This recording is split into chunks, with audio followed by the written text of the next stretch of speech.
मी सावित्री ज्योतिबा फुले बोलते आहे. ज्ञान नाही, विद्या नाही, बुद्धी असूनही चालत नाही. कायसा मानव घडावी का? हो, मी सावित्री ज्योतिबा फुले बोलते आहे.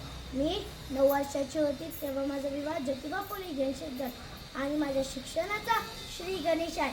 मी त्यांना म्हणायची शेटजी, म्हणजेच माझे धनी. माझा हात थरथर कापायचा. थरथरणाऱ्या हाताला शेटजीने आधार दिला आणि मला पाठीवर लिहायला शिकवलं. मला वाचायला शिकवलं. शेवटी शेटजीची सावित्री शिकलीच आणि भारताची पहिली मला शिक्षिका झाली. बाई शिकली म्हणून लोक नाव कुठे ठेवायचे. मग तो दिवस उगवला. आम्ही पुण्याच्या बिळावायात पहिली मुलींची शाळा उघडली. पण शाळेत शिकवणार कोण? मग मी पण घट्टच केलं. टाकलेच पहिलं पाऊल पुढे. रस्त्यांना जाताना लोक शेणगोटे मारायचे. एक माणूस समोर आला आणि म्हणतो कसा, ए बाई, मागं फिरायचं असा उचलला आणि दिला त्याच्या थोबडी. तेव्हापासून सर्वांवर माझा वचक बसला. बाईच्या जाती विकार असायला लागतं. सर्व सहन केलं पण आनंद होता. आया बाया शिकत होता याचा.